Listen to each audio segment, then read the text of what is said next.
Hey there, I'm Jules. Nice to see you again. The word of the day today is diligence. Now, for somebody that might need a refresher on the definition of diligence, I'll tell you right now. The definition of diligence is careful and persistent work or effort. Interesting. If you'd like to know why diligence is the word of the day, watch the video after this one and find out, because I put it in the description. Ha! Yeah. Well, babes, we're back again playing the testimony of Trixie Glimmer Smith for the third time. Hopefully I finish it this time. I do really like this story though. It's very interesting. Learning a lot about British politics, as one does. Let's do it. I'm excited to read The King in Yellow. Opened The King in Yellow. Oh.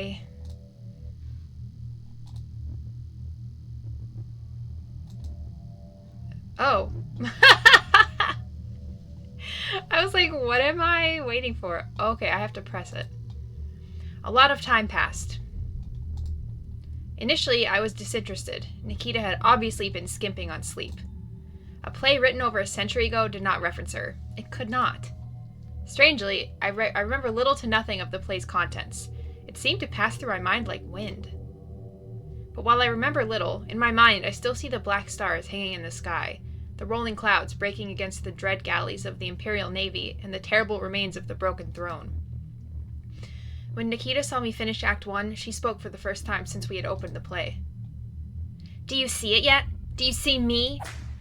No, Nikita, there's never even any mention of an heir, or you, or anything. It's just... Geez, I don't even know how to describe it. What is this? What are you saying? You can't see me? Can't you read? Give it back. She wrestled me for the book. My desk toppled over in the struggle.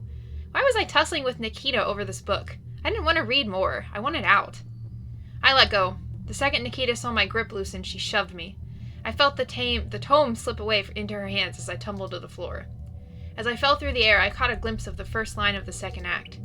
In that moment, I saw only a blur of ink scrawled onto a yellowed page. I'm not even sure I truly read it, but it left an imprint in my mind nevertheless.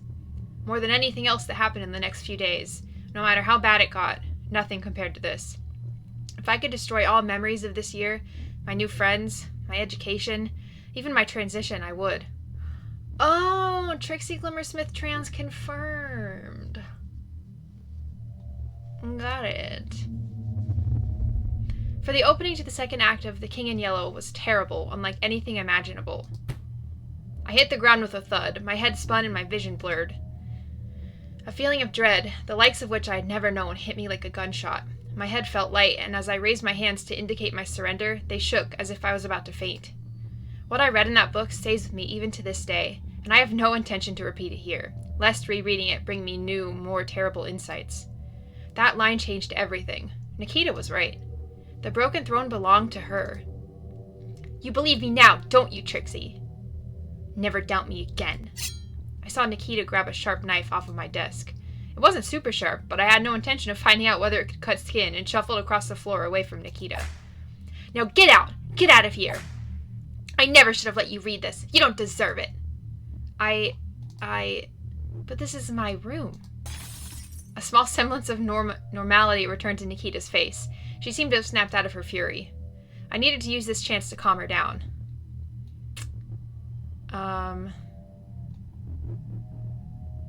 Bring up the student union election.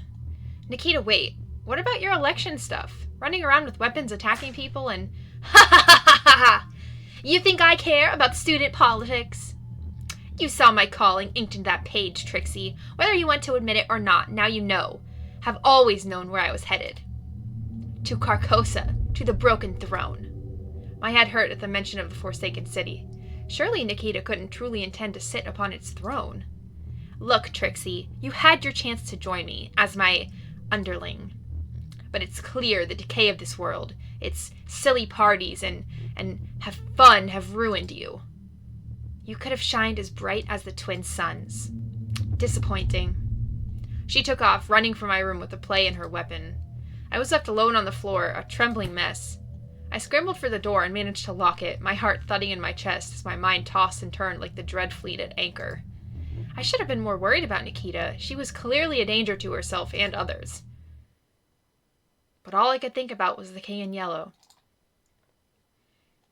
I only remember parts of that night that followed. My mind raced almost non-stop. Every now and again I'd fall asleep, only to wake up elsewhere in my room. On one occasion I woke up in the middle of the university's courtyard, alone and cold, but thankfully clothed. How I'd gotten through the security on the front desk, I don't know. At some point my phone buzzed. Nikita was messaging me.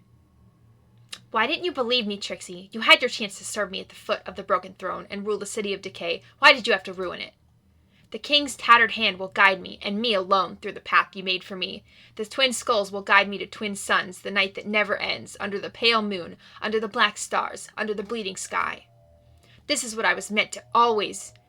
This is what I was meant to be always. I was meant to be the ruler I was meant to be. Do not be scared, Trixie. You know this is right. You know this is the way things are supposed to be. You know I am kind. I will not allow the king to harm you when the gate opens. I promise." It continued in that manner for a long time, maybe hundreds of messages from Nikita, all completely incomprehensible. She seemed set on sitting upon the broken throne underneath the rotten spire of Carcosa. My phone started buzzing almost non-stop. Similar messages poured through from hundreds of unknown numbers. I tried to block them, but more and more flooded through. Were these all coming from Nikita? Did she have friends? Or was it something far worse?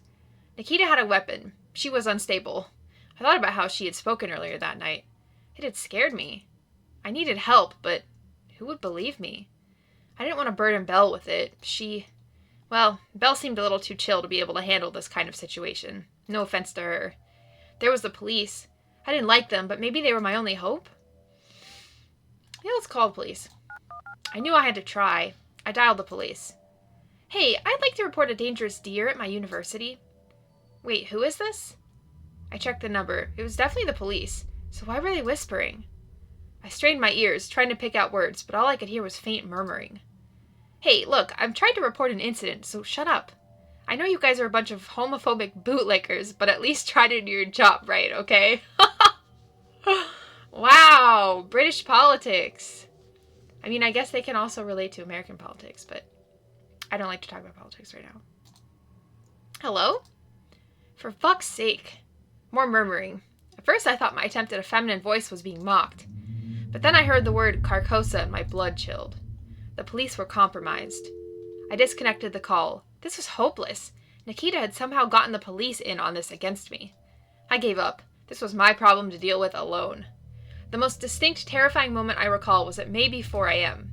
I was laying awake when I noticed a figure stood at my door. Tall, robed, and stood perfectly still. I held my breath and shut my eyes. I don't know how long they were shut, but eventually I opened them again. My breathing was ragged as I focused. There was no one there. I, of course, realized in the morning I was freaking out over my dressing gown. Eventually, I managed some small amount of restful sleep, an hour or two at most. When I awoke, I could remember what happened with Nikita all too well. I could remember reading The King in Yellow.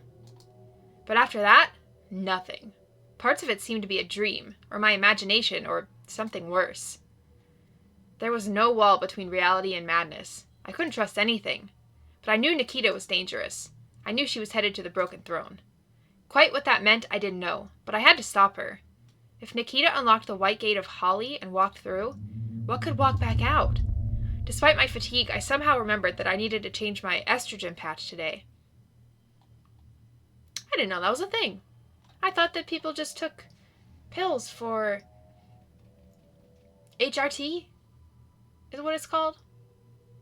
Hormone replacement therapy. I didn't know there were patches. Interesting. I thought the only thing that had patches was like smoking cessation patches. That shows you how much I know. I don't know much about that. Desperate to retain some degree of normalcy, I decided to get on top of that. I'd been skimping on my anti-androgen tablets too. No wonder I was a mess. My hormones were all over the place. I don't know what androgen is. I downed one, hoping to keep my testosterone in check. With dark thoughts still swirling in my head, I managed to stagger over to my bathroom mirror. As usual, the edges of my patch were coated in gray gunk. Gross. I peeled the sticky patch off. And as usual, I looked like shit. I needed a hot shower. Maybe it'd wash away the storm of thoughts in my mind, along with the gross eye gunk clinging to my face. The hot water made me feel a lot better. It was nice to just curl up and rest for a while. After the shower, I slapped a new patch on my ear. You're meant to put them below the waist, but I don't want to shave an area for it, so I'm assuming I'll be fine. I haven't died yet. I'd gotten a text from Cops, the local pizza takeaway. Apparently they were blacklisting me for prank calling them. I blinked, bemused. I had no idea what it was about. Had Nikita framed me? She seemed a little beyond sabotaging my pizza reputation when she was waving a weapon at me. I figured it was a mistake and left it. Their pizza was overpriced anyways. By the time I was ready to face the world, it was already pretty late. I needed to do something. After last night, the last thing I wanted was to be trapped inside with my mind all day. No way was I going to be in time for Belle's milk run now. I decided to message her anyway, just in case.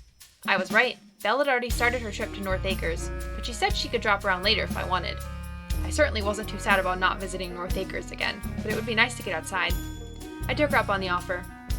Belle must have noticed I was feeling dour in my messages. She seemed to be trying to keep me pepped up. It didn't really work, but I appreciated the attempt. I had a few hours to kill before Belle arrived. I briefly considered using it to try and find Nikita, hoping desperately that last night had been a bad dream. Instead, I ended up arguing on cyberbat.net for a while. Some poser was trying to claim Cyberbat Digirate's new uniform was out of character. Someone clearly hadn't watched episode 33. I gave them a schooling. It kept me distracted until Belle rolled up in her float at least. She looked chirpy. Hey Trix, hop in and we can go drive around or something. First stop, Heidi's. We reached Heidi's shop to find Heidi jamming a broom into her vending machine to a chorus of crow screeches. Heidi looked up and gave us a grin. She stepped away from the vending machine and the bird sound stopped. Belle seemed unfazed. What's up, fucker? What do you want? Magazines, bitch. They high-fived. It was really weird. Hi, I'm here too.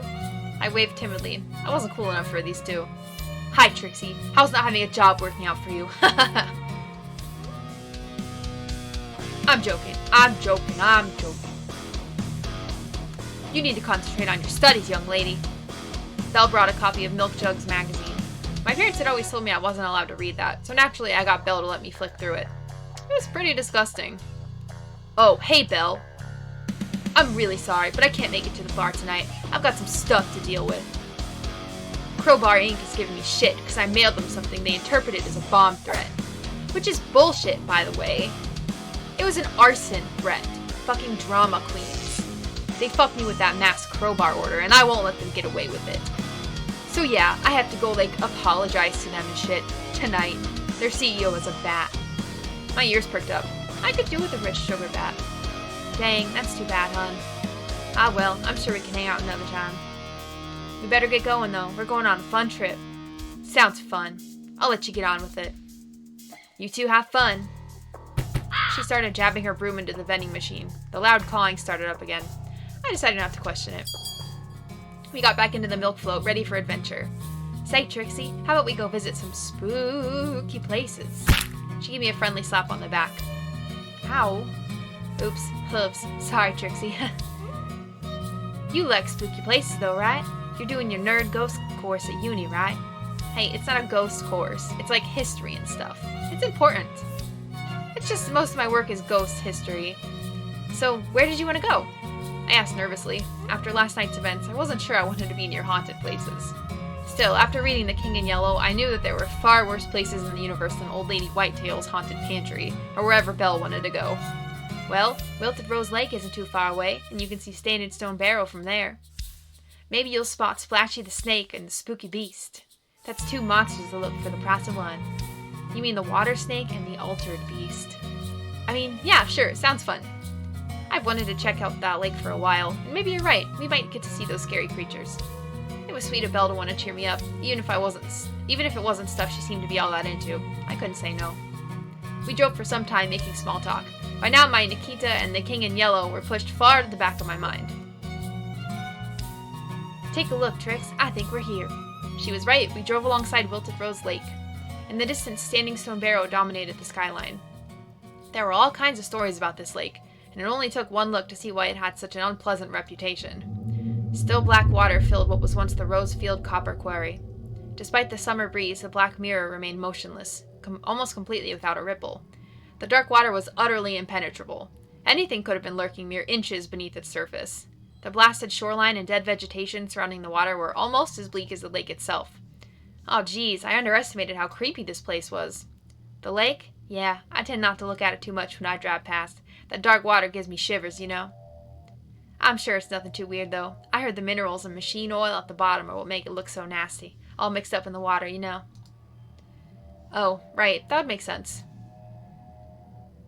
Wait, does that make sense? This place is a whole new level of depressing. It reminds me of Swindon. It just feels wrong. I mean, I ain't no miner, but what else could it be? The wilted rose water snake? Belle chuckled and parked the float next to a solitary picnic table. Quite who would want to relax here, I don't know. Besides me and Belle, I guess. We sat down at the bench and I took a look at Standing Stone Barrow. It was pretty imposing. That hill's pretty impressive, huh? Fancy climbing it later? What? No way, is that even possible? It's gotta be at least 100 miles tall. Further research has shown me that it is in fact 311 meters, but I think my point was still valid. Huh, where's your pioneer spirit? Pioneer spirit? What does that even mean? Belle just chuckled. I still can't tell how much of what she says is serious. Despite the area's strange aura, I felt the calmest I had been since I'd read The King in Yellow. It almost felt like everything would be alright. Thanks for bringing me here, Belle. It's super... I was going to say nice, but I guess interesting is a better word. That seems to be a running theme for places I visit. No worries, partner. I thought it would be nice to get you out of your room. You seem stressed. Huh? Why do you think that? Belle chuckled, although I could tell it was meant kindly. I mean, you've been fidgeting nonstop pretty much all day, and you keep staring off into the distance like you're remembering something. That, and you keep looking over your shoulder and talking under your breath. I hadn't realized I'd been doing that. How long had that been going on? Who else might have noticed? I'm sorry. I am stressed, but I didn't want to talk about it. I couldn't. How could any sane person understand what it's like to have glimpsed the city under the sunken moon and the white of the pallid mask? I needed to say something. I knew Belle would worry more if I remained silent. I sighed. There was only one thing I could talk about. I'd been avoiding the subject for a while, but Belle seemed like someone who might understand. And at least I'd not have to bring up Nikita's bullshit. I've been worrying about failing uni and having to move back home. What's wrong with home? Your parents not happy with you? No, I just need space. Since I started transitioning a few months back, I just feel like I'm a screw-up for making a mistake and forcing them to deal with the fallout. Trans Trixie confirmed! Which I know is like a super unhealthy way to think. It's just like always hearing people say they knew they were trans their whole life makes me feel kind of fake, I guess. I didn't always know this, and only putting the pieces together when I was 20 made me worry I was just imagining my crippling dysphoria. But I know I'm not, and the more I think about it, the more I realize I've always known. I just didn't have the words or knowledge to understand it. It's just a really hard feeling to deal with. I mean, fuck, I still doubt myself even now.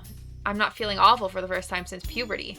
And if I'd known earlier, I could have started HRT before testosterone finished ravaging my body like a plague. I brushed the fur on my arm. It felt like wire. I'll never look or act like a real girl. And I know that's a shitty, invalidating thing to say. It only hurts everyone, trans and cis. I hate myself for thinking it, but it's how I feel sometimes. So yeah, I'm avoiding home. It's because I'm worried I've made a mistake somehow, and Mom and Dad are going to be ashamed of me for being so foolish. Especially since it looks like I'm probably going to fail uni. Poor Trixie. I feel for her. And like, changing my name, it was super important to me, and I love my name. I love being Trixie. But when I started using it, I felt so ashamed, like I'd betrayed my parents. After years of support and care from them, something not everyone can get, to tell them they were wrong about me, it just seems so cruel. I hate this feeling of guilt, like I've done something wrong all the time. None of this makes any sense. I hate it. I don't know where all of that came from. I guess bottling up my emotions for the last decade had been a bad idea. It's okay, hon. I understand. What about you, Belle? Did you used to feel like this, or am I just sounding weird? It sounded like Belle had nothing to say for once. I felt a little awkward and wanted to move to a lighter subject. So, why is it called Standing Stone Barrow anyway? Kinda implies it's a barrow, like, full of dead skeletons. With a standing stone on top, yup. I wasn't too keen on staring at a hill full of a lot of dead skeletons. As opposed to alive skeletons? Not too keen on staring at a hill full of a lot of dead skeletons, huh? It's like she read my mind. I mean, it's okay. Just takes away from the lovely view a bit. It's a circle of life, hon. I don't think that really means anything in this context. Belle shrugged. Nothing wrong with dead skeletons, hun. Besides, they were so old they've probably turned to dust by now. I think. I'm not a scientist, I'm afraid. I'm a milkwoman. In the end, we never did spot the water snake or the altered beast. Once we were back at uni, Belle brought up the bar again. So, looks like no one's coming tonight after all. Heidi's busy with domestic terrorism, or whatever that arson stuff was about. So is Greg. Busy, I mean, not committing crimes. And LaRose says she has to mock her students' work, although obviously that's a lie, and she's just in her room marking them all F- while she drinks wine and cries. So, yeah, I mean, if you wanted to come along, feel free. She looked pretty desperate. I couldn't, though. I was still exhausted after last night, and that emotional outburst earlier had taken the last of my strength. I needed to get home and rest. I needed to stop ignoring my problems and deal with Nikita. I'll tell her the truth. Sorry, Belle. I still need to get my work done, and I'm really tired. Me and my friend Nikita had an argument, and it kept me up most of the night. I need to get home and sleep. An argument? Everything okay? Oh, I mean, nothing big, just a disagreement in literary interpretation. That was close enough to the truth. Ah, no, hun, so that's what's gotten you so sour today. I can find some other stuff to do tonight. Or drink alone. Both fun things. I hope you and your friend make up soon. You must care about them a lot to feel this torn up about a little argument. Belle was too nice. That night, I dreamt of the basement on Daffodil Lane. I was crumpled on the floor. Blood stained the fur on my side and covered my hands. Through blurry eyes, I could make out Nikita. She was saying something to me, but her voice was too muffled and distorted to make out. She seemed smug, so no change there. After a seemingly endless monologue, she threw her hands skyward, and with a flash of white light and a splash of cold cloud spray, a white gate opened at the far end of the room. The white gate to Carcosa. I shivered as the chill rolled off of Lake Holly. After giving me a last pitiful look, Nikita stepped through the gate, leaving me alone in the cold basement. For a moment, nothing happened. A strange calm came over me. This wonderful solitude was cut short. For from the white gate emerged the cloaked visage of the king in yellow. Their tattered rags billowed in the increasing wind, floating like the tentacles of some terrible deep-sea creature. They stared ahead, before peering down at me with a slow turn of their head, looking right at me, right into me. I blacked out, and when I awoke, I found myself elsewhere. At first, I thought I stood on the shore of Lake Holly, but I quickly recognized Wilted Rose Lake. I was stood on a small island in the middle. Belle was next to me. Something emerged from the water in the distance. The water snake? I thought. I squinted, trying to get a better look. It had gone. I turned to Belle, about to say something, when she jumped into the dark water. I yelled for her, but there was no answer. I stared out across the lake in fear. What could I do to save Belle? And then as I felt the cold touch of spray splash against my back, I turned. Before me stood the decaying spire of the stolen city. The twin lamps of Carcosa rose from the cold dark clouds, while wisps of vapor fell from them like water. The city seemed almost to retract from me, a terrible screech emanating from its dread spire. I stepped back and screamed as I felt myself fall backwards into the icy water of Wilted Rose Lake. Dark liquid filled my lungs and silenced me as the cold hand of what I assumed was the king settled over my mouth. I realized that it was not the king, nor Carcosa, that dragged me into Wilted Rose Lake.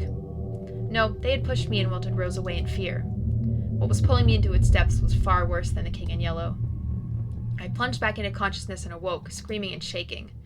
My eyes darted around my room. I was alone. Everything was as it should be.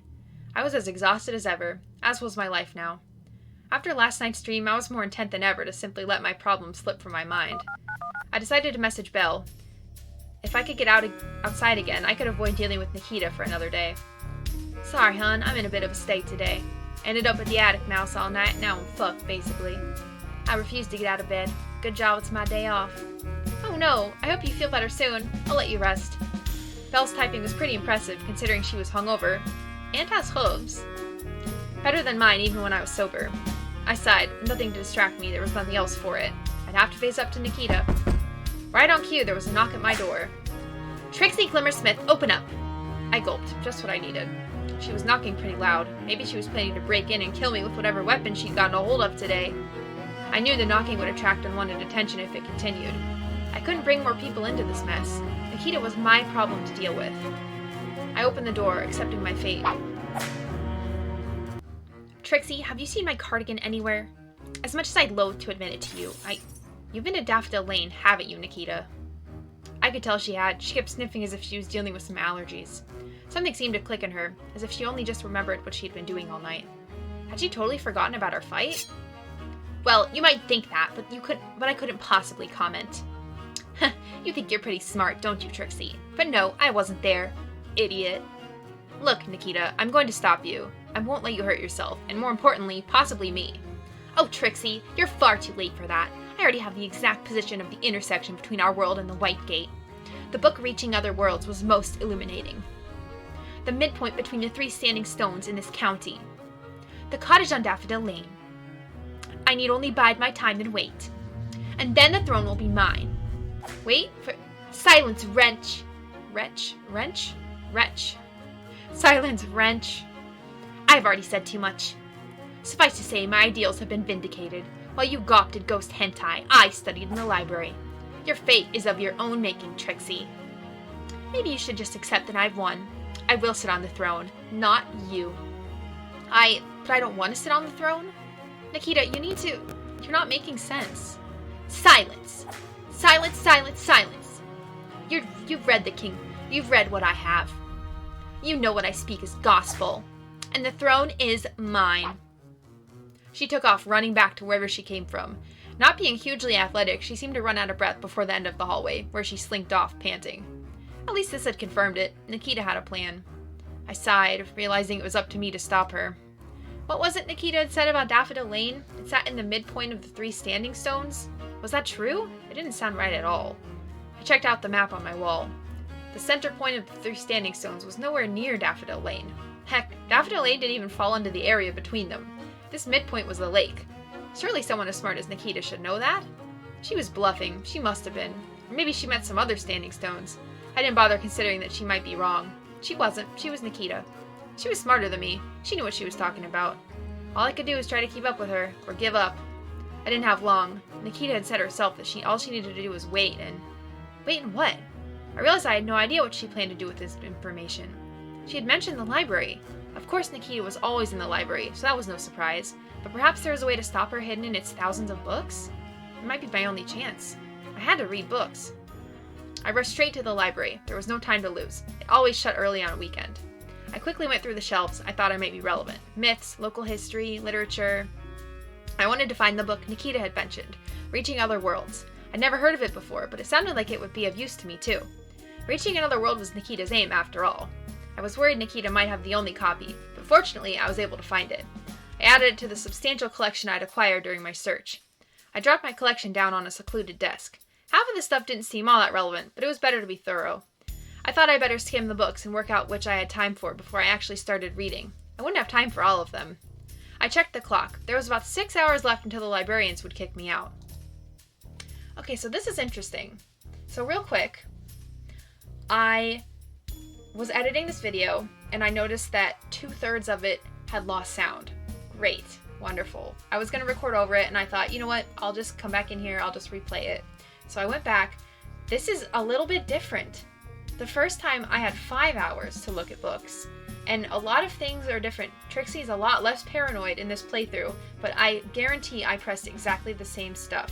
I mean, I went to my save point from, like, the last time, so I didn't, like, do anything super different. I'm a little confused, but it's interesting that it can change just without even doing anything. It's just random. Okay, let's see. Before I read Cryptids of the South, I read Rosefield Quarry, Bluefield's Mysterious Lake, and I read Reaching Other Worlds. So we'll do that one first. I'm going to read it fast because there's a lot of text, okay? So here we go. Reaching Other Worlds seemed to be based on the Dark Age grimoire written by a bird scholar at the tail end of the age. Nikita seemed set on reaching Carcosa. I thought this might help me understand if that was possible, or how she planned on achieving it. It was short, and it would only take me an hour to read. Reaching Other Worlds. Here we go. Endless worlds weave and twist through reality, unreality, and the forbidden places between. Only at the points where these strings draw close can one pass through the other side. A powerful psychic beacon is required to pull the two worlds taut and intertwine them for long enough for a crossing.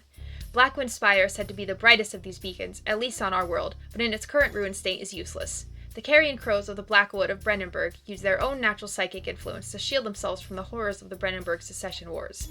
For the planewalkers of Abineth and in the ancient times, powerful psyker crystals were most commonly used in pairs. Singularly, they could bind the worlds, but when paired, would nullify each other, preventing others from traveling to or from the area. It is said that this is how the Court of Despair remained hidden forever in their Cathedral of Teeth. I gasped, but librarian shushed me. I knew Nikita wanted to reach Carcosa, but I now realized quite how close she might be. All these materials were easy to acquire, except for the psycho crystals. But I now knew where Tabby's missing crystal was. Nikita had taken it. I always assumed they were phony glass toys, but now a second crystal would create dissonance with the first. If I could just get hold of one, I could prevent Nikita's ritual from working. I hurriedly began messaging Tabby. Hey Tabby, you there? Hi Trix. You got a spare psycho crystal? I have bad energies and it might help me. You don't need to. Oh, you don't need to end everything with a question mark. Yeah, though. You can borrow one. My energies are balanced right now, and the moon's eye is staying closed for a while, so I don't need to stop it watching me. I can slide it under your door if you want. I'm going out for a few days to stargaze on the Isle of Wight and talk to some sheep friends. Yes, please. Sorry, Tabby. I better get back to work. Thank you so much. Talk to you when you're back. I put my phone away without checking for a response. There was no time right now, but at least I was making some progress. Things didn't seem as hopeless. I checked the clock. There was about 5 hours left until the librarians would kick me out. So the other two that I read did not yield anything. Cryptids of the South and the County Myths did... No, wait.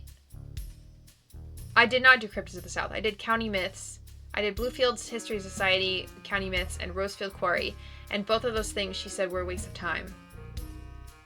I'm not going to read anything else. They were the ones I wanted to. I feel like the other ones aren't really necessary. I mean, maybe they are, but... I was getting really tired of reading. Half of this stuff seemed completely useless. I was about to give up, but had second thoughts. Was I really done? I'm really done. I decided I wasn't going to learn anymore, and part of me wanted to just get out of the library. I ended up back in my room. I just needed to sleep. This week was killing me. When was the last time I'd slept properly? I walked through my door and almost tripped over something. There was a little velvet bag on the floor. Someone had slid it under my door. Oh, great. Has Nikita been sneaking anthrax into my room or something? I nervously picked up the bag and was relieved to find a hard crystal inside. This must have been Tabby's psycho crystal. Oh, thank you, Tabby. You're a lifesaver. Possibly literally. I carefully put the crystal back into my bag. It might be the only thing that could help me. I was going to have some noodles to eat, but I couldn't get the packet open without scissors thanks to my weak little arms. No. I don't care who you are. I don't care how weak you are. Anyone can open a package of ramen. I remembered Nikita had stolen my scissors, putting a stop to my noodle meal. Not her worst crime so far, but probably her most annoying. In the end, I had to just eat crisps. You mean potato chips. This week was really taking its toll on my diet. I needed time to digest what I had read. I was too tired to do anything practical to deal with Nikita tonight. No doubt she was slinking around the university or holed up in her room plotting. That night there were no dreams. There was only darkness. I woke up as tired as ever and wanted to check the internet for news, convinced I'd find a photograph of a disheveled Nikita being bundled into a police van after committing some atrocity in the name of the broken throne. Fortunately, it looked like Nikita hadn't been arrested for any terrible crimes. Unfortunately, this meant she was still my problem alone. Yesterday, Nikita had, well, not admitted to being at Daffodil Lane, but it was fairly obvious she had been. I was pretty sure she wanted to open a portal to the White Gate of Holly in that cursed basement. I needed to know if she'd done anything there. Maybe I could find a way to stop her. I ate some sugar flakes and got ready for another long walk to Daffodil Lane. Parsnip, maybe? I arrived at Daffodil Lane only to be greeted by a loud caw. That mangy magpie again. The caw sounded like it came from the creepy cottage, as if it was calling for me. I tried to spot the magpie, but they were nowhere to be seen. Hi, Trixie! Fuck! I spun around and screamed. Directly behind me, less than half a meter away, stood Parsnip. Oh no! Please no bad words! This is a no-bully zone! Sorry, Parsnip, you just scared me is all. I didn't expect you to be stood directly behind me like that. Haha, no one ever does. I'm very quiet. I couldn't help but feel slightly creeped out by that. I turned around to look for the magpie. I was sure I could feel their beady white eyes locked on me, but they were nowhere to be seen. Reluctantly, I turned back to Parsnip. He was grinning excitedly, and I noticed he had a picnic basket with him. I'm having a picnic. Would you like to come, friend? I was kind of hungry, but I felt like I should probably get on with stopping Nikita. I'll hang out with Parsnip. I don't want to piss him off. Yeah, I guess I can hang out for a little while. Yay! Oh wow, I'm so excited. Let's go ask Rosie if she would like to come too. Oh, okay. I can't be long though. I'm pretty busy. All day picnic! All day picnic! He skipped off to La Rosa's cottage. I started to regret agreeing to this, but followed along behind him. I I eventually caught up to Parsnip. He was knocking at LaRose's door and bouncing excitedly. I saw LaRose peering out of the window between a crack in the curtains before receding back into the darkness of her cottage. I got the impression she didn't want to be involved. Not hugely surprising, given Parsnip's apparent break-in. I don't think LaRose is home, Parsnip. Maybe we should get going? There was a loud crash from inside. Fuck's sake! Fucking easel! If you're not going to stay standing up, then why even live? I heard the distinctive sound of an easel being snapped in half. I think it was an easel being snapped in half. I'm not sure what gave me that impression. You're right. I don't think she's in. I was starting to doubt how much Parsnip existed in our plane of reality. I guess it's just you and me, friend. He pulled a friendship yarn out of his bag and waved it at me. You still have yours, right? Right? I rummaged through my stuff and pulled out the yarn. It was slightly worse for wear after a few days in my bag, but Parsnip's face lit up, nevertheless, when I gently wiggled it. I'd never throw away this present. Yay! Oh yay! What a great friendship! I was glad to have diffused the situation. I didn't want to get on Parsnip's bad side. He seemed slightly unstable. Let's get on with our picnic! Follow me to the wheat field, friend! The wheat field wasn't a great spot, given that the wheat hadn't been cut, but it was at least somewhat shady in between the crops. Parsnip had giggled as he trampled through the field to the picnic spot. He seemed to find running through the field of wheat strangely naughty. Though part of me thought the devious giggling in secluded spot may have just been because I was about to be murdered. I quickly shook those thoughts off, intent on trying my best to have a nice time. Parsnip started to unpack his picnic hamper. I have to admit I was slightly dreading what he might pull out. To my surprise, what he did get out looked really good. A tray of cupcakes, each decorated with different colored icing and sprinkles. A few even had chocolate chips and flakes in them. Things were looking up. He got a pitcher of water out of the basket. Somehow it hadn't spilled inside despite being sideways and having no lid, possibly defying the laws of physics. He poured the water into a pair of plastic cups and handed me a red one. I wouldn't drink that. I thanked him and took a sip. The water was surprisingly nice and very cold. I thought this might turn out to be nice after all. I thought I'd soon come to regret. At this point, Parsnip got a bag of Sugar Daddy icing sugar out of his hamper and poured a good 100 grams into his cup. The sugar partially dissolved into the water, but most of it settled at the bottom of the cup. I grimaced at the thought of drinking it. Would you like some sugar? Oh, I gave him a little accent there. No, that's okay, Parsnip. Thanks for the offer. Then try some cake! I looked at the cupcakes. There were about 10 on a shared plate. They had different colored icing and decorations. They looked pretty nice, if a little sickly. That said, something about them felt off. Do not eat the food! Oh no, I just realized. I have a disease. I can't eat food. Oh no, when I'm sick, I just eat more sugar. It's a natural remedy. Sorry, bud, I have food disease. If I eat food, I'll die. It's just one of those things. Oh no, well maybe when you get better from dying, you can try some. Parsnip was more dense than I realized. I'll keep that in mind, Parsnip. Maybe I'll have some in the future. Haha, yeah, you can watch me eat. Oh geez, I thought. I watched Parsnip start to nibble tiny bits off of the other cakes and then put them back on the shared plate. He didn't seem to have taken anything I had said. He would cycle through the cakes, eating only little bits of each at a time. Occasionally, he would take a sip of sugar water by clumsily holding the plastic bag between his big paws, usually spilling some of the sticky water on himself. He didn't seem to mind. I watched Parsnip I watched Parsnip nibble on his food in silence until he finished, at which point he fell over backwards asleep. Good night, Parsnip. Something was bothering me about Parsnip. He felt fundamentally wrong. I shook off the feeling. Parsnip was strange, but harmless. I left him snoring and wriggling to himself in his sleep. I snuck away, only to run straight into LaRose. Ah! Fuck, how long have you been there? We need to talk. It was an incredibly ominous conversation starter. Oh, here? Okay. I peered down at the snoozing Parsnip. Judging by his sniffing nose and munching noises, he was dreaming about food. My place. She started walking off. It sounded serious. Alright, I'm not gonna go talk to her, because I did, on the last playthrough that I did, like 2 hours ago, and she just asked me to do something about Parsnip, like hurt him. And I don't want to hurt him, because he scares me, and I want to stay on his good side. So we're not going to talk to LaRose, we're not going to harm Parsnip. So we're going to just do what we came here to do. I decided enough was enough and snuck off, leaving LaRose hanging. A little rude, I know, but I had stuff to do. I stood in front of the abandoned cottage. The gateway to Carcosa, according to Nikita at least. I didn't trust myself enough to truly doubt her. I needed to make sure Nikita hadn't done anything here. This cottage might be the only place I could stop her. The upstairs seemed pretty much as I'd left it. I knew I was going to have to go downstairs. Not a fun thought. Memories of my last visit still swam in my mind fuzz. It was time to accept my fate and return to the basement where this all started. The skulls sat in the same position as before. I almost started to believe I really had imagined them speaking to me. But before I could step any further into the room, they snapped around to face me, and my heart sunk as I realized returning here was a mistake. Another guest. The little rat returns. Hello, friend. I was frozen, whether by shock or by the ghost design, I don't know. Please, I'm not here to bother you. Your friend. Yes. The deer was here, searching for a gate she found.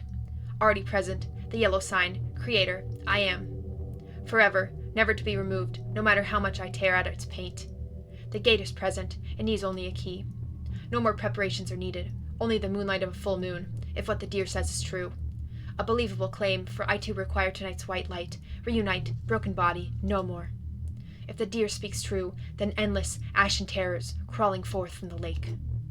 The rapt point fingers of the king leading them. The decay will spread, the rot. Then I was too late to prevent Nikita performing her ritual. It would be up to me in person, a battle I would probably lose. I spent a lot of time studying the moon. It was probably important to a lot of myths, especially around here. I knew very well that the next full moon was tomorrow. Okay, well that's all I need to know, so I'll just be out of your scalp bone. Leave, return. It is not important. This hovel is tainted.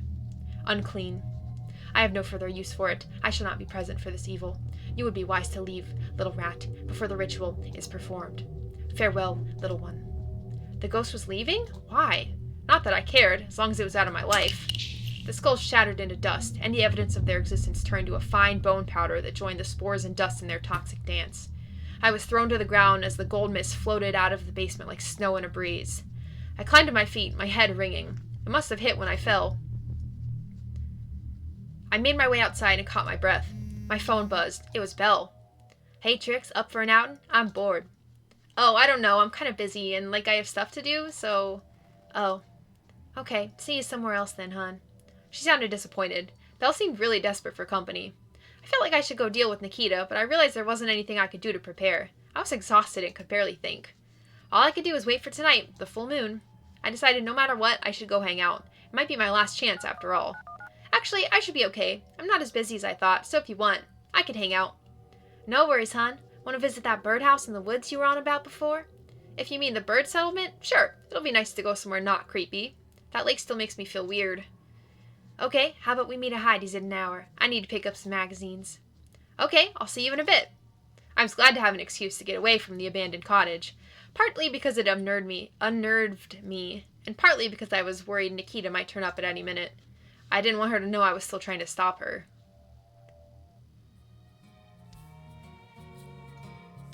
I was worried my slow little legs would make me late, and that I'd find Belle's skeleton waiting for me outside the shop. Hey, Trixie. Looks like you're just in time. I'll only be a minute. I just need to grab one of my big girl magazines. That's okay. I can buy some sweets or something. What's up, fucker? What do you want? Magazines, bitch. They high-fived. It was really weird. I don't really get Belle and Heidi's relationship. I guess it's too cool for me to really understand. I'm here too. Again. I waved awkwardly. Hey, Trixie. Nice to see you. Where are you two off to today? Tree, the old bird settlement in the woods. I'm into that kind of nerdy stuff. You want to come along, Heidi? Plenty of room in the milk float. Sorry, Belle. I'm pretty busy right now. I've got some stuff to move. She motioned over to a pile of boxes on the counter. They looked like they were full of old antiques and books, but what really caught my eye was a strange white mask. Besides, I ended up in a scrap last night with someone wearing a box on their head. I won, obviously. I hurt my leg pretty bad when I tackled him, though, so I'm not really up for any outings.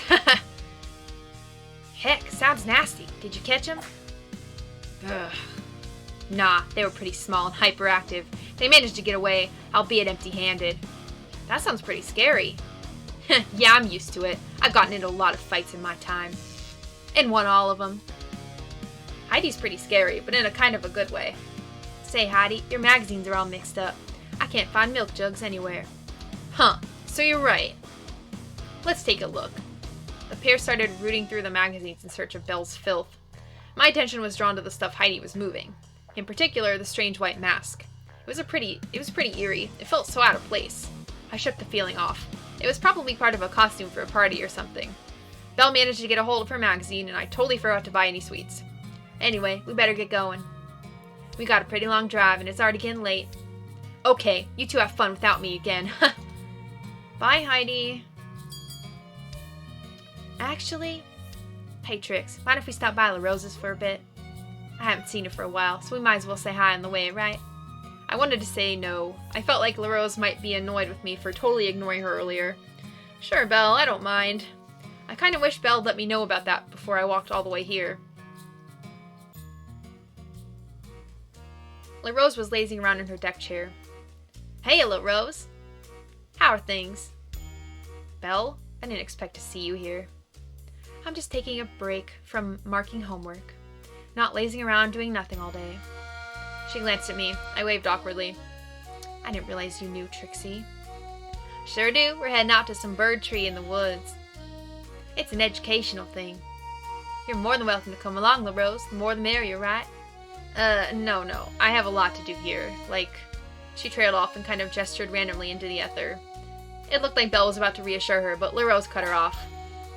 Crap, hey, Belle, I just remembered. That piece of shit drone didn't deliver my milk today. That fucking bird killed it when it got too close to its tree. Could I maybe steal some milk off of you? I glanced over to the tree. As normal, the strange magpie was nowhere to be seen. But I could feel it watching me from somewhere. Heck, sure you can, babe. I've got some bottles left over. You can have a few. I don't care about this job anymore. La Rose laughed. It was odd. I'd never heard that before. When did you? Belle handed La Rose 2 bottles and reached for a third. Good point. As Belle passed La Rose the bottle, her hooves lost grip. Belle's clumsy hooves desperately tried to grab the bottle as it tumbled through the air like a very heavy, transparent, and milky blue poppy petal. Weird example. As the milk shattered on the floor with a loud smash, Belle and La Rose tensed up in fear. I was about to ask why they were making such a big deal out of it, given that Belle dropped at least a third of her bottles, when... Hi, Belle! Thanks for visiting! I have some milk questions for you!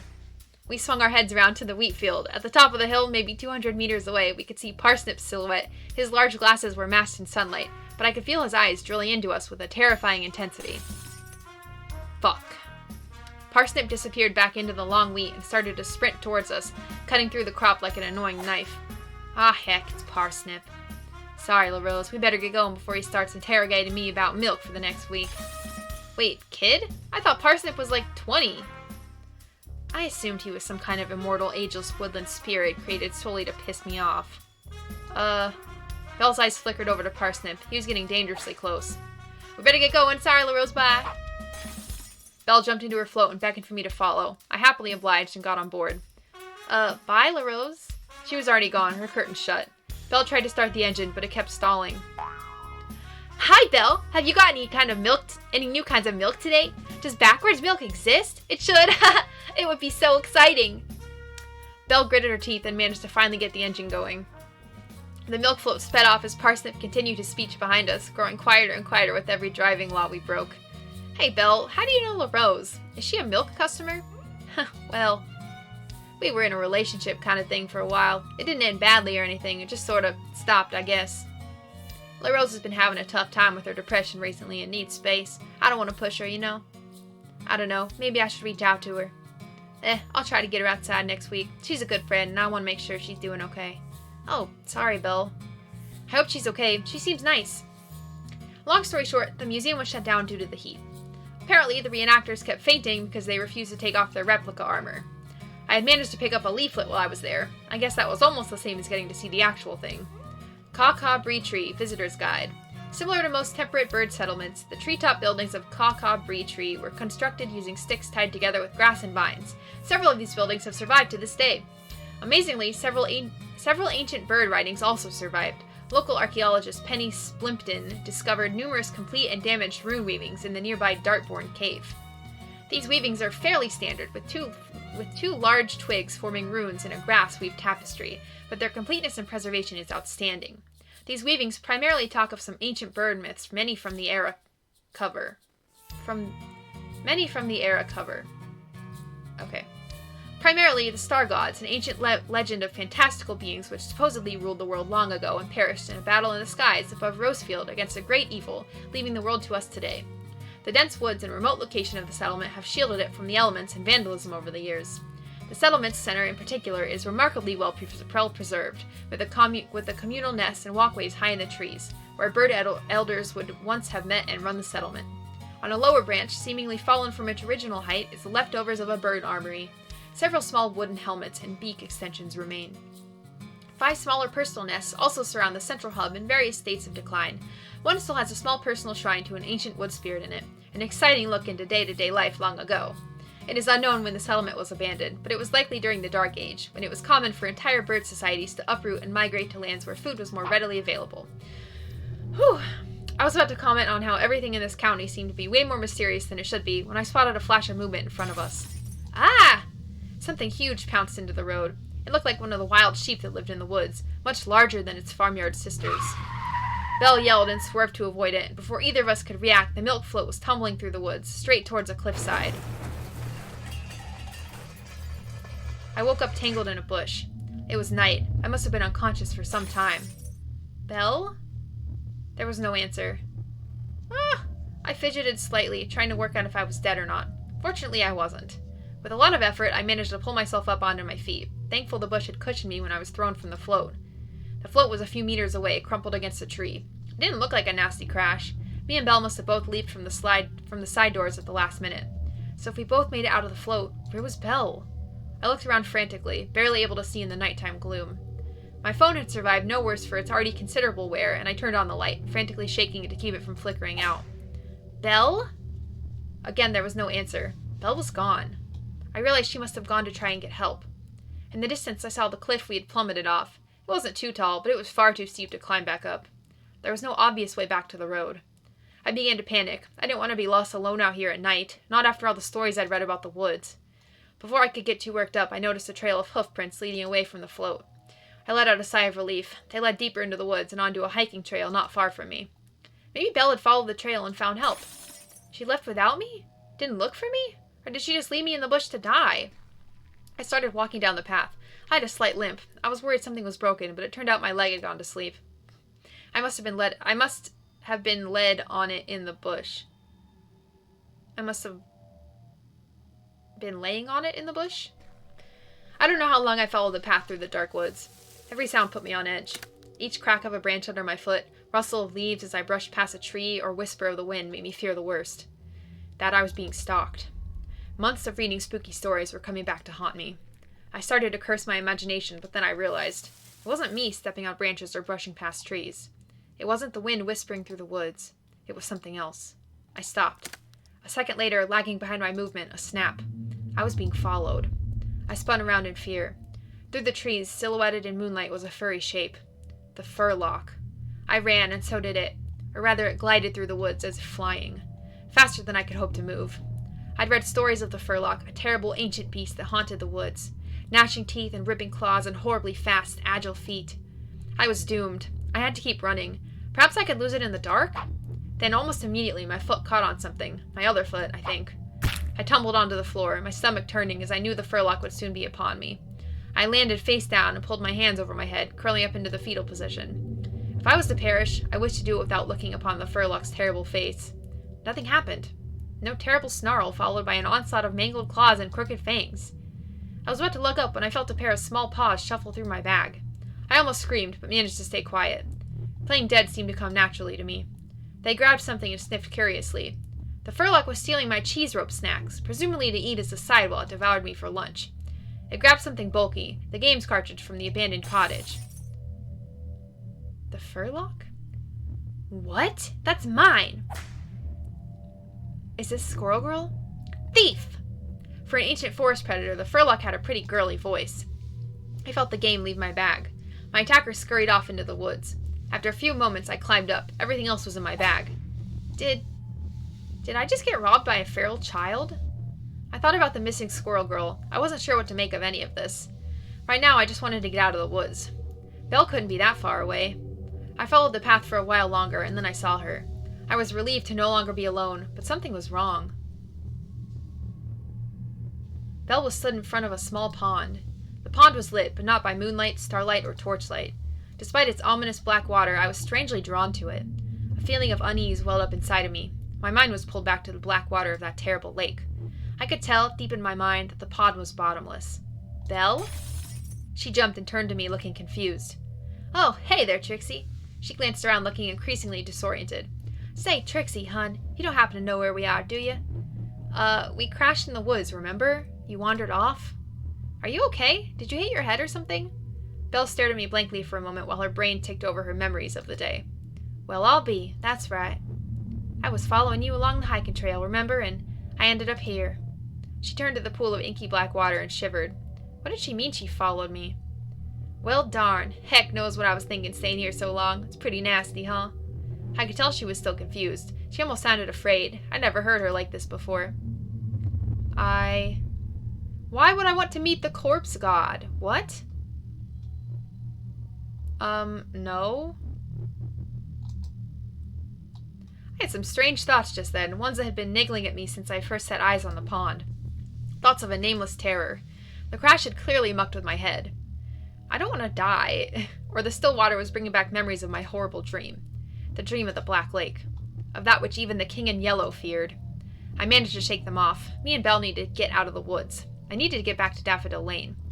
Let's get back onto the path and get out of here. This pond is weirding me out. Yeah, I think I agree with you there, hun. We both stumbled back onto the path. Belle, earlier you said you followed me there? Did I say that? Geez, Trix, my memory's kind of fuzzy right now. I suppose I might have imagined it. I mean, I think I hit my head in the crash. I shivered. I hope it was Belle's imagination. But earlier today I took a short break from writing this to do some research. Apparently, there is no pond on the trail. The woods, that pond, the lake, this county is cursed. But that isn't relevant to this account, sorry. At the time, I decided not to bring it back up. The last thing we needed walking through that dark forest was spooky thoughts. Hey, Belle, this is going to sound pretty weird, but I'm pretty sure that missing squirrel kid hunted me through the woods and stole my snacks. Belle turned to face me, a somewhat bemused expression wrought on her face. Excuse me? Excuse me? When I was tracking you down, I ended up getting chased through the woods. I thought it was a monster or something. But once they finally caught me, they had a little girl's voice and took a video game I found back in Daffodil Lane off of me. Apparently it was theirs. I don't know, it was all pretty weird. Maybe I just dreamed the whole thing. It did seem pretty far-fetched. Maybe I'd fainted from all the running and the stuff had just fallen out of my bag. Maybe. I guess the dark plays tricks on you, right? And the head trauma from the crash. Sorry, this has been a bit of a crappy day out, Trix. Oh, I mean, it was fun up until the crash, which wasn't really your fault. Huh, well, I'm glad you enjoyed some of it. I wanted today to be fun, though. I've been feeling a little lonely recently. Yeah, I noticed. What? Despite my steely resolve? It wasn't that hard to notice you were feeling weird about company. Ah, heck. It's just all my friends seem to be avoiding me. I mean, I know they aren't. Everyone's just real busy recently, or has other things on their mind. Brains are kind of mean, though, right? I sometimes worry everyone secretly hates me. Girl, same. I don't think anyone hates you, Belle. I mean, geez, everyone seems to really like you. LaRose, Greg, Heidi, me. Ah, shucks, I know, Trixie. Always hard to believe it, though. I guess I have some unresolved emotional issues from pre-transition, ha. Oh, Bella's trans too? What? Oh, want to talk about it? And she said, nope. Oh, fair enough. I've only known you for a few days, maybe that was a little personal. It's pretty understandable that Belle wouldn't tell me all about their darkest feelings as soon as they met me. Life isn't some soppy visual novel. Though if it were, I'd probably get a lot more monsters kissing me. Sorry. Anyway, once I get some uni drama finished and my coursework, I guess, I can come hang out with you more. Just at the attic, Mouse. No need to cart me all over the county. Though if you want to take me to Cyber Draculia's from Mars World. Sure thing, Trixie. I look forward to it. We eventually found ourselves emerging from the woods into a car park. Blue Hill Woods Country Park, a sign read. We'd made it out to civilization. We're alive. Don't sound so surprised, hun. Come on, I might be able to get some signal here. I can phone us a lift and we can go to the hospital. Make sure we aren't about to die from latent crash injuries, you know? It was already so late, I couldn't waste time at the hospital. I knew I was fine, or at least as fine as I normally am.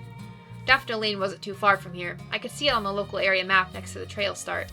I had to get there now before Nikita did anything. For all I knew, it was already too late. Belle, I need to go. There's stuff. I need to help my friend. I mean, are you sure you're okay, Trixie? Don't want to go to the hospital with me? I'm fine, really. It's just some uni drama I need to deal with. The stuff that's been bothering me the last few days. I mean, an argument over a book doesn't sound quite important enough to warrant skipping a hospital after crashing down a cliff in a milk float. Whatever, I trust you. Okay, Trixie, if you're sure you're fine and it's really as important as you say. You go do your stuff, yeah? Just message me tomorrow, okay? Let me know you're not, dead. There was a decent chance I would be, but I decided to keep that to myself. See ya, Belle. Thanks for hanging out all week. Bye-bye, hon. I'll see you tomorrow. I turned and ran as fast as my weak little legs could carry me. Why do you keep saying how weak you are? I really hoped I would see Belle again. I walked down Daffodil Lane toward the abandoned cottage. It must have been about 1 or 2 in the morning. I feared I was too late, but there didn't seem to be any sign that Nikita had been successful.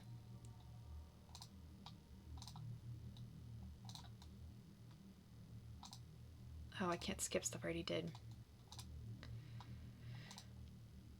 The abandoned cottage seemed unchanged. Could it be that Nikita hadn't come? My hopes were shattered when I stepped inside. I could hear murmuring from the basement. Nikita was here. Surrounded by candles, she stood upon the yellow sign. She faced away from me, chanting to herself. I think she was trying to repeat some kind of incantation, but she kept tripping up on her words and losing her place. A small crystal sat in the center of the yellow sign, shimmering faintly in the candlelight. I had to talk her out of this madness. I knew I was too weak to fight her after the night's events so far, and I'm pretty sure Nikita is more violent than she looks. Nikita. Oh, Trixie. I am surprised you dared show your furry little face here. I assumed you'd be in your room drawing bat hentai or something. I have to say, I'm impressed. I almost admire your dedication to annoying me. But you're too late. The ritual is in progress. I walk across the clouds, waves to my destiny. I mean, right now you're just kind of stood there.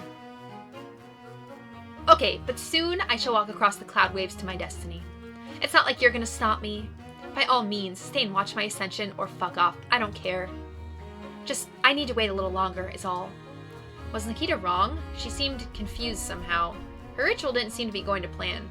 The candles had almost melted to their bases. How long has she been there? Nikita, stop. The ritual isn't working. You won't get through your gate. How about you come back to uni with me and we can talk this out? No! I will not forfeit my birthright because of your little lies.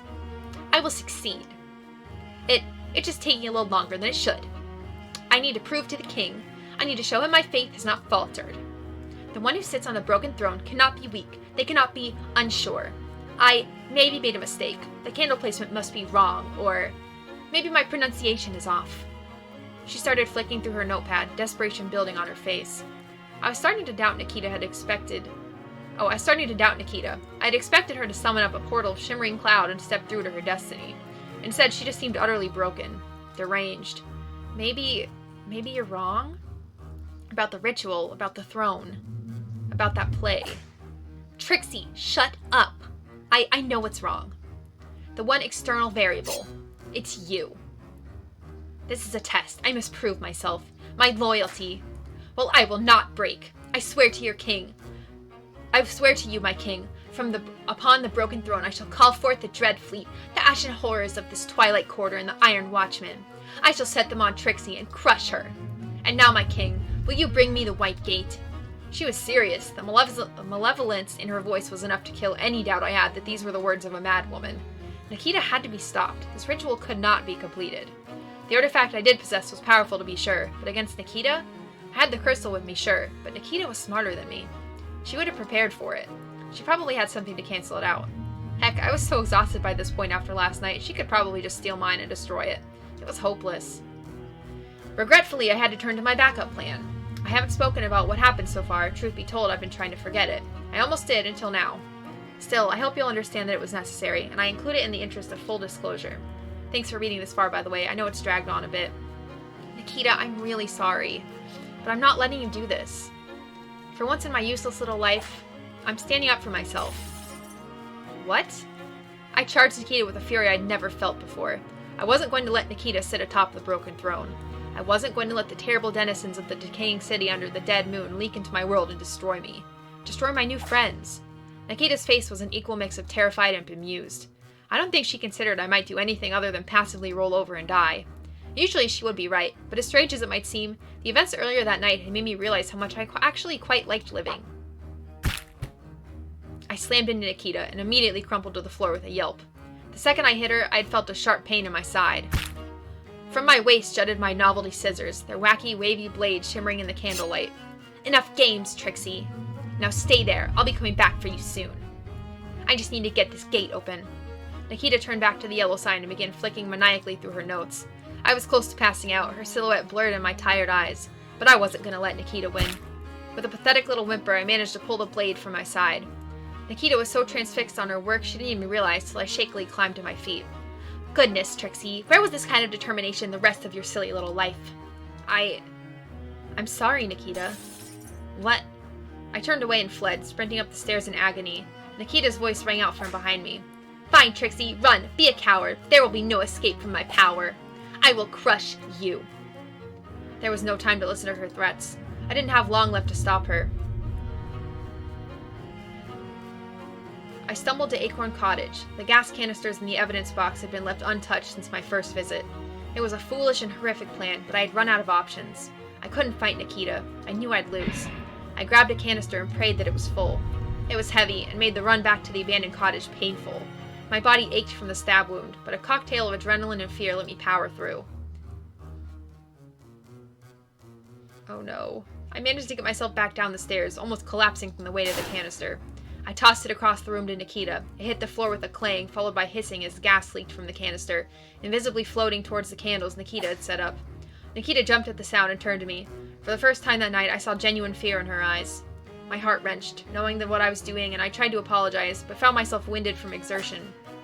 The two of us trembled for a second, but I saw Nikita's eyes glance down to my hands and widen.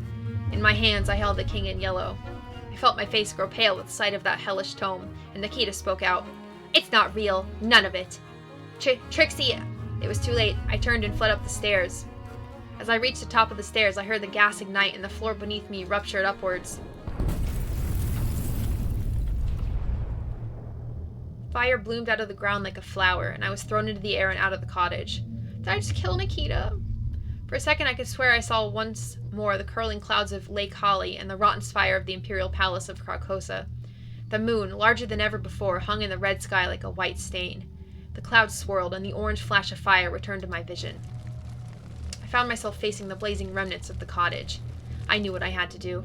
I pulled myself to my feet and weighed the terrible tome in my hands, once more looking upon its awful scaled cover.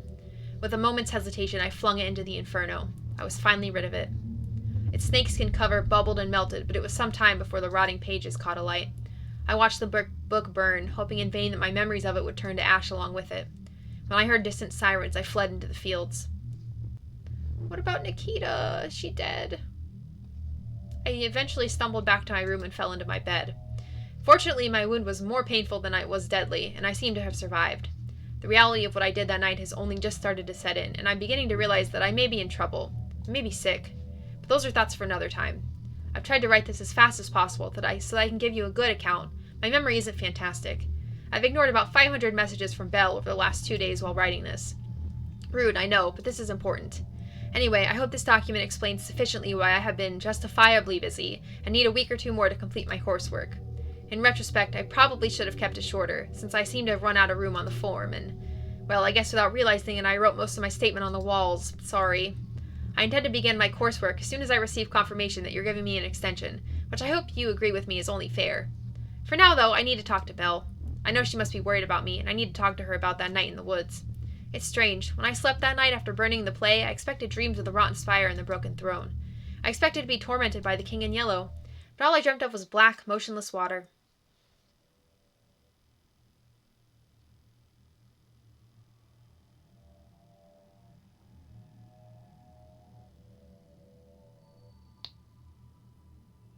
Wow. Well, geez. I didn't want to kill Nikita. Did I just not do enough research in the library? Is that the problem?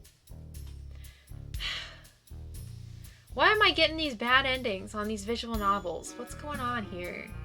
I'm 2 for 2 bad endings on visual novels. I'll have to work a little harder. I'll work a little harder. Thank you so much for playing with me. I really enjoyed this game. I'll see you later.